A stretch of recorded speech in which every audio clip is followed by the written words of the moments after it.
Assalamualaikum warahmatullahi wabarakatuh. Baiklah teman-teman, di video kali ini kita akan belajar tentang quantum GIS lagi. Eh, di sini saya diminta untuk membuat layer point. Kemudian di sini datanya bebas aja, bisa halte bus, ya.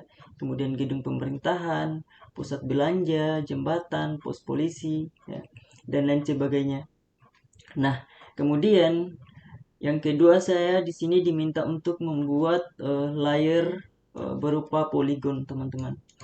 Nah, kemudian di sini juga saya diminta untuk membuat layer dan remote sensing menggunakan map info atau map flow, ya. Kemudian di sini klasifikasi route and building, ya.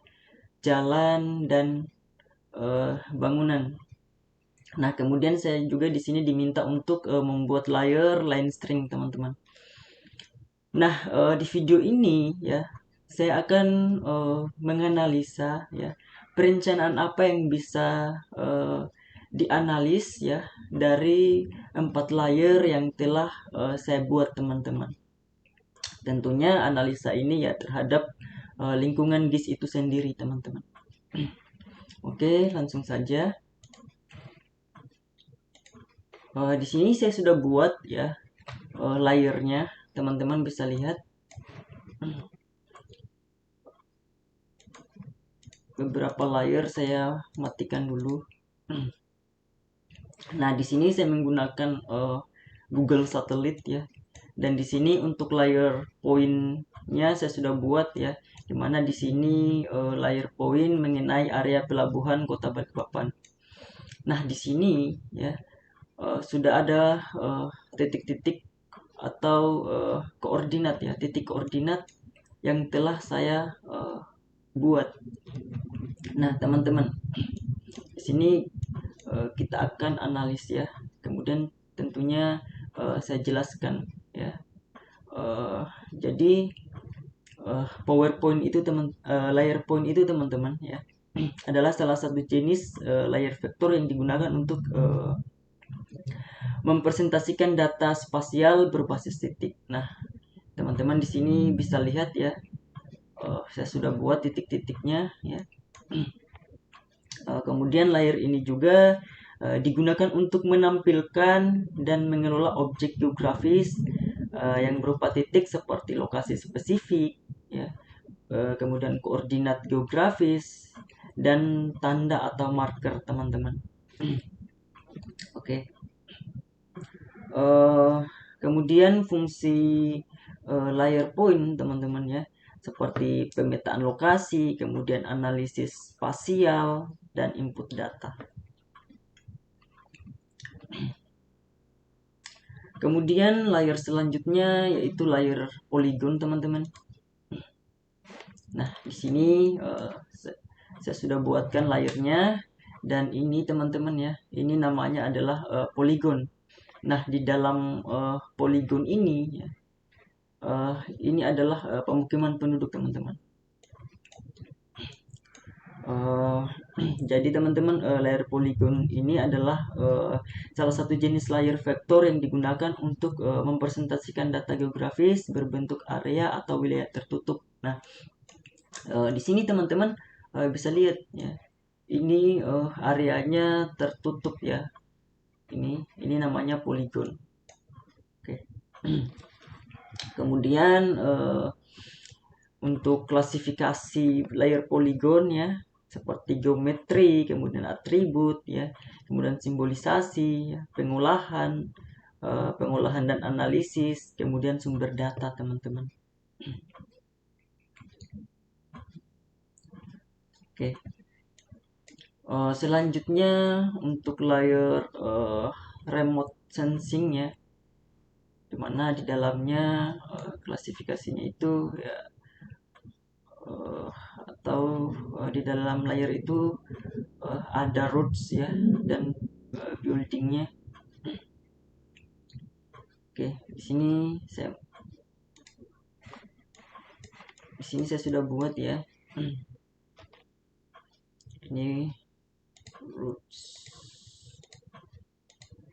Oke. Nah, di sini teman-teman bisa lihat ya.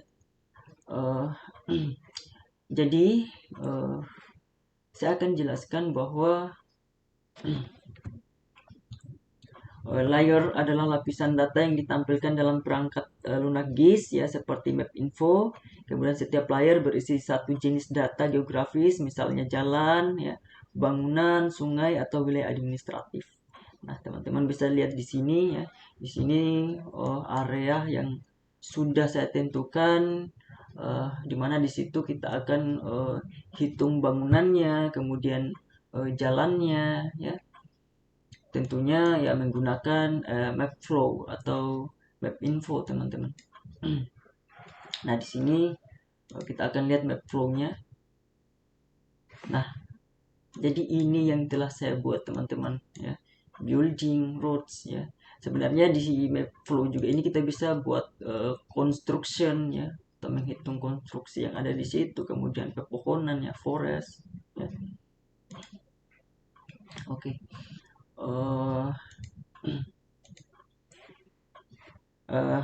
Kemudian ya, remote sensing adalah teknik ya mengumpulkan informasi tentang permukaan bumi dari jarak jauh, seperti menggunakan citra satelit atau foto udara, teman-teman. Kemudian fungsi remote sensing itu sendiri yang pertama mendukung identifikasi fitur geografis ya, seperti jalan ya, kemudian bangunan ya, seperti yang saya buat ini ya, layar remote sensing ya. Ini saya sudah buat ya, teman-teman bisa lihat. Jadi itu adalah fungsi dari remote sensing. Kemudian fungsi remote sensing ini juga ya menganalisis perubahan lahan ya, kemudian perencanaan kota dan deteksi perubahan lingkungan, teman-teman. Oke. Kemudian map info ya.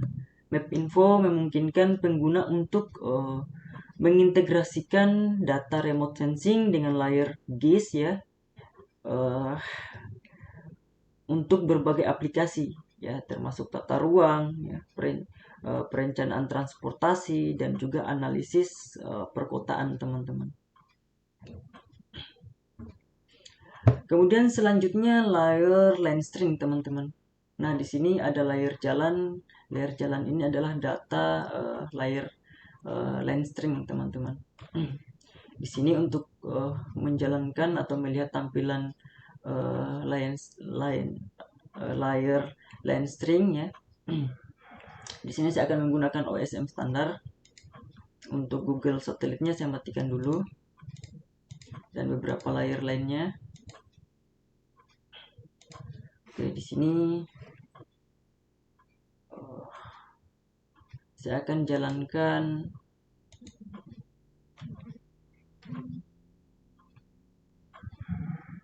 oke. Jadi teman-teman, yang warna merah ini ya, ini adalah data jalannya, teman-teman. Dimana data ini ya saya tampilkan atau saya jadikan sebagai data layer sensing, teman-teman. Data line string ya.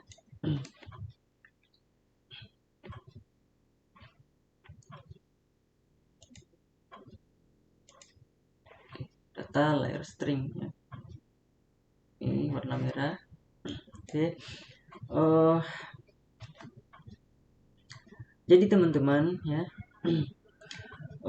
layer line string ini ya adalah jenis layer vektor yang digunakan untuk mempresentasikan garis-garis yang saling terhubung ya. Garis ini terdiri dari satu atau lebih segmen yang memiliki titik awal dan titik akhir, teman-teman, tanpa membentuk area tertutup ya, seperti poligon ya. Nah, ini saya akan jalankan. Di sini saya tinggal menjalankan atau membuka create web map ya. Nah, di sini saya sudah setting ya. Yang awalnya itu no label ya. Sekarang saya ubah ke inline label always visible, teman-teman. Oke. Nah, ini tinggal saya export aja. Nah, sehingga tampilannya seperti ini, teman-teman. teman-teman bisa lihat di sini di layar teman-teman ya. Jadi inilah tampilan layar line string yang telah saya buat teman-teman. Tentunya ya ini datanya adalah jalan kota Balikpapan ya. Jadi seperti itu teman-teman.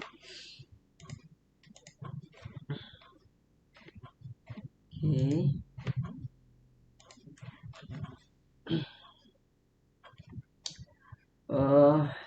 Kemudian fungsi layer line string ini ya, fungsinya itu adalah digunakan untuk mempresentasikan data geografis berbasis jaringan ya, atau jalur ya, seperti jalan raya ya, seperti yang kita buat sekarang ini, seperti yang saya buat sekarang ini adalah jalan ya teman-teman, jalan raya. Oke. Kemudian rel kereta api ya, kemudian jaringan sungai ya, pipa atau kabel bawah tanah teman-teman. Oke.